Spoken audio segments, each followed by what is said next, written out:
Colonel Cusack grows increasingly frustrated after squatters refuse to leave his land. Tired of being ignored, he hires a private militia led by the ruthless Quinn. Without hesitation, Quinn's men storm the area and open fire, shooting indiscriminately at anyone in their path, including women and children. Meanwhile, inside a small church, the preacher delivers a sermon as terrified squatters seek shelter. He agrees to protect them, determined to finish his message. However, the moment is interrupted when Quinn and his men arrive outside. They demand the squatters be handed over, claiming they have no right to occupy Cusack's land. When the preacher refuses, Quinn raises the stakes by threatening to kill the entire congregation unless the squatters are surrendered. Fear spreads quickly, and the crowd evacuates. Still, the preacher pleads for mercy. In response, Quinn orders his men to blow up the church.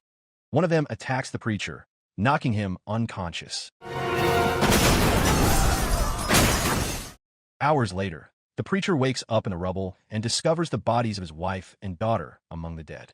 Heartbroken, he buries them in the city cemetery, only to learn the other squatters were denied the same treatment. Confused, he confronts the mayor, who explains that Colonel Cusack forbade their burial there. That night, the preacher reflects on his wife's final words about love and forgiveness. Yet the devastation is too great to ignore. With pain in his heart and justice on his mind, he chooses a new path. He will no longer stand by. He is ready to make them pay. And that's how the legend of the avenging angel began. 1 year later, the preacher pursues a fugitive across rugged terrain. He is fully committed to a life of revenge and now works as a bounty hunter, capturing targets dead or alive. But after another violent takedown, he pauses to reflect. Deep down, he knows this isn't the life Sarah would have wanted for him. Once a soldier with blood on his hands, the preacher still carries the guilt of his past. Sarah used to remind him that his actions were meant to protect, not punish, but that promise died with her. The next morning, the preacher heads to the sheriff's office to collect his bounty. There, he comes face to face with Sheriff Quinn, the same man who destroyed his life. Quinn senses something familiar, but the preacher denies any connection. After getting paid, the preacher visits the city cemetery to stand quietly at the graves of his wife and daughter. Meanwhile, Quinn resumes his duties by confronting the squatters again. He tells them to vacate Cusack's land immediately. But Elijah, the elderly leader of the squatters, refuses to back down. He accuses Colonel Cusack of fraud, claiming the land was taken under false promises and no compensation was ever delivered. The squatters have no intention of leaving without justice. That night, while drinking at a saloon, the preacher notices a woman being harassed by a group of men. He steps in to defend her, but is outnumbered and brutally beaten. The men toss him into the street like garbage.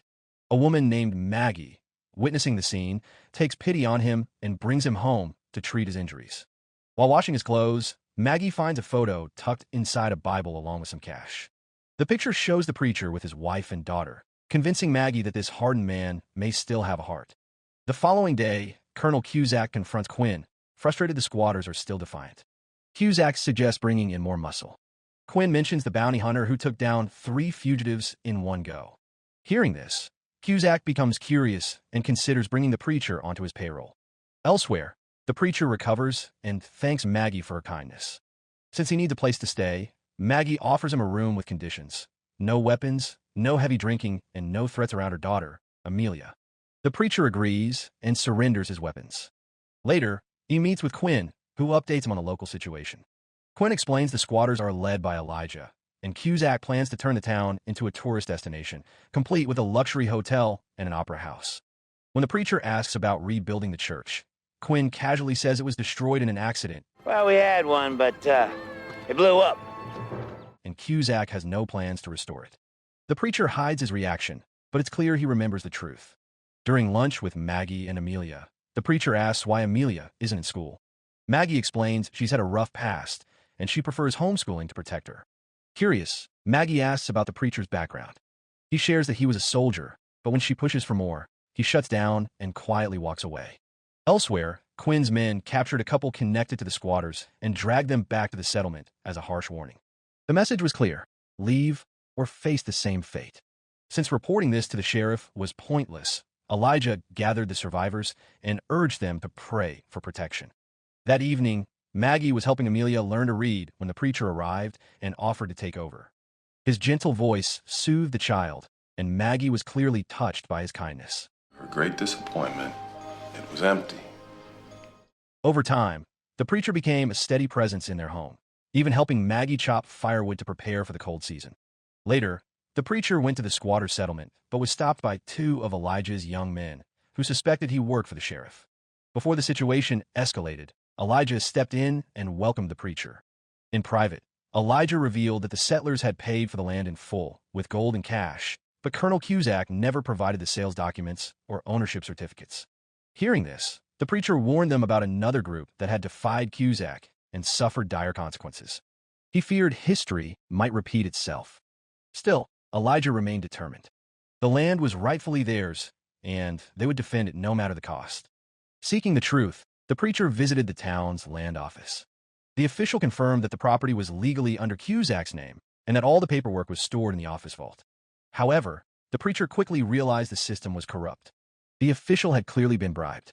Without wasting time, the preacher confronted Quinn and demanded a meeting with Cusack. Quinn asked if they had met before, but the preacher dismissed the question. They traveled to Cusack's estate, guarded by armed men.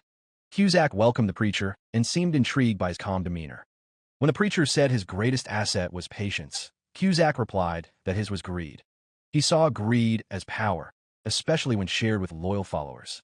After the meeting, the preacher quietly returned to Maggie's home just in time for dinner. At the table, he noticed Amelia sulking about the same bean soup again.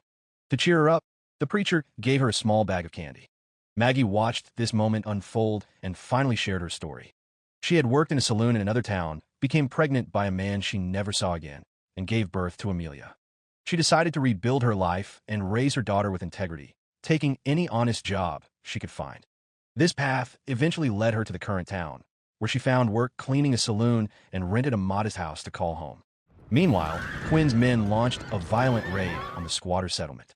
They set tents on fire and killed several people, including Elijah. The survivors were shaken, but one young man named Billy stepped forward. He reminded the group that they had bought the land fairly. Honoring Elijah's wishes, they began rebuilding the church, determined to stand their ground and prove they were not criminals but rightful landowners. The next morning, Maggie confronted the preacher about the attack and accused him of working for Colonel Cusack. The preacher made it clear he had no connection to Cusack. He told her he had witnessed a similar situation before, where Cusack's men wiped out a group of squatters who refused to leave. At the same time, Cusack was furious to learn that the remaining squatters still refused to leave, even after Elijah's death. He pressured Quinn to finish the job immediately and ordered him to eliminate anyone who resisted. When the preacher refused to join Cusack's cause, Cusack gave Quinn a new order: take the preacher out before he became a threat. That night, Quinn went to the saloon and quietly assigned a man named Spencer to kidnap Maggie, knowing she was the preacher's weakness. On her way home, Maggie was ambushed by Spencer and his two men. She tried to escape, but they caught up and cornered her. Thankfully, the preacher arrived just in time. Before he could act, one of Spencer's men aimed a pistol at him. Thinking quickly, the preacher grabbed a gun from another thug and fired, dropping both Spencer and the armed man.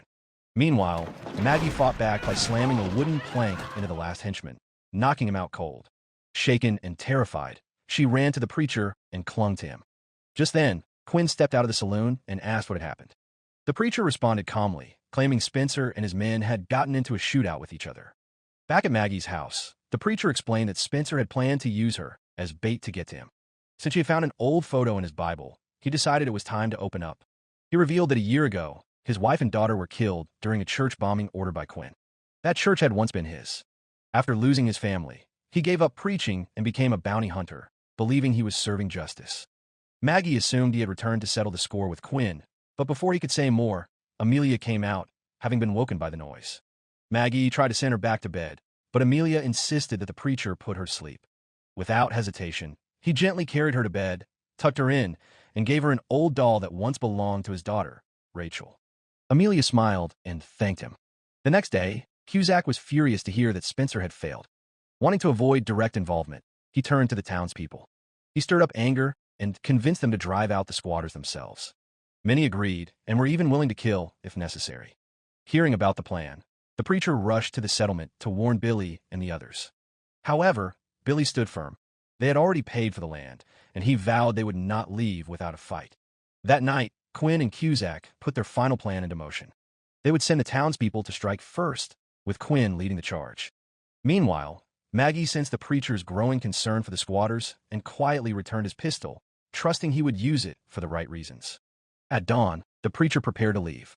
Some of the squatters, fearing for their lives, packed up to escape, but Billy and a few others stood their ground, ready to defend the land they believed was rightfully theirs. Moments later, the preacher arrived at the settlement and declared he was ready to fight alongside them. Soon after, Quinn and his armed group approached. Billy stepped forward to speak, but Quinn responded by shooting him. The preacher stepped in, and in that moment, Quinn finally recognized him from a year ago. He was the man who survived the church bombing. Quinn raised his weapon to finish what he started, but the preacher fired first, killing him on the spot. Turning to face the rest of Quinn's men, mostly frightened townsfolk, the preacher gave them a choice: fight for Cusack or walk away. Realizing the conflict had nothing to do with them, they quietly backed down and left. Billy, still alive, thanked the preacher for standing with him. In return, the preacher asked him to rebuild the church as a sign of hope. Wasting no time, the preacher marched to Cusack's mansion and took down the guards. When Cusack saw him enter alone, he instantly knew Quinn had failed. Expecting to be killed, Cusack braced himself, but the preacher had other plans. He demanded the land certificates be turned over so Billy and the others could live without fear. Cusack, cornered and panicked, handed them over. But as the preacher turned to leave, Cusack made one last move and reached for a pistol.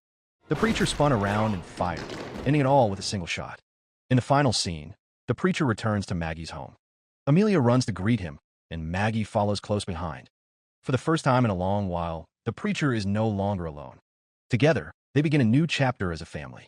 So the moral of the story is, never mess with a preacher who's out of sermons and full of vengeance.